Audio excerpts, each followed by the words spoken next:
आठवें वेतन आयोग की चर्चा खूब तेज है। आठवें वेतन आयोग को लेकर केंद्र सरकार ने भी काफी हद तक तस्वीर स्पष्ट कर दी है। जैसे कि डीए, डीआर का बेसिक पे यानी मूल वेतन में मर्ज करने का कोई प्रस्ताव नहीं होगा। इसके लागू होने की तारीख, देरी होने पर एरियर और भी काफी कुछ जानकारियां सामने आ चुकी हैं। हालांकि अभी भी आठवें वेतन आयोग के बारे में काफी कुछ सर्च किया जा रहा है। लोगों को जानने की इच्छा है कि आखिर कौन कौन सी चीजें बदल जाएंगी। सवाल यह भी उठ रहा है कि आखिर आठवें वेतन आयोग के दायरे में कौन कौन आएगा। हम आपको इस वीडियो में सब कुछ विस्तार से बताएंगे। केंद्र सरकार ने 3 नवंबर 2025 को अधिसूचना जारी कर आठवें केंद्रीय वेतन आयोग के गठन का फैसला लिया।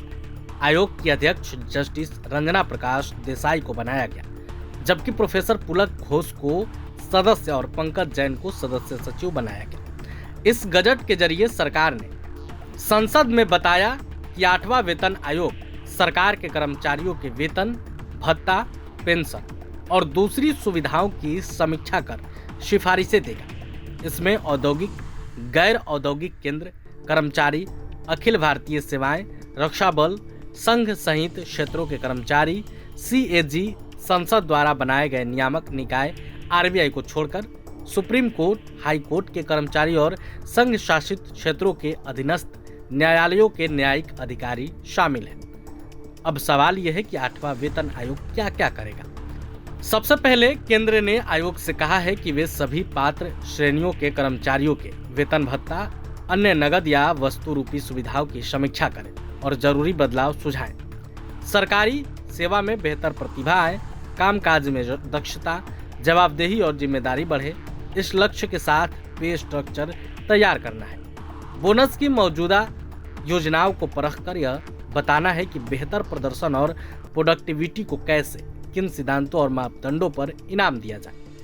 आठवें वेतन आयोग को डीए यानी महंगाई भत्ते समेत तमाम भत्तों और उनकी शर्तों की समीक्षा कर उन्हें तर्क संगत और आसान बनाने की सिफारिश करनी है। राष्ट्रीय पेंशन प्रणाली के दायरे में आने वाले और दायरे से बाहर कर्मचारियों दोनों के लिए मृत्यु सह सेवानिवृत्ति, ग्रेच्युटी और पेंशन की समीक्षा का सुझाव देंगे। आयोग को ये देखते हुए सुझाव देने हैं कि देश की आर्थिक स्थिति क्या है, साथ ही राजकोषीय अनुशासन जरूरी है। इसके अलावा विकास और कल्याण योजनाओं के लिए पर्याप्त संसाधन बचे रहे, गैर अंशदायी पेंशन योजनाओं की लागत कितनी है और राज्यों की वित्तीय हालत पर इन सिफारिशों का क्या असर पड़ेगा, क्योंकि ज्यादातर राज्य केंद्र के वेतन आयोग की सिफारिशें अपनाते हैं। निजी और सार्वजनिक क्षेत्र की मौजूदा वेतन सुविधाओं पर भी नजर रखनी होगी। प्रभातखबर.com, विश्वास वही, रफ्तार नहीं।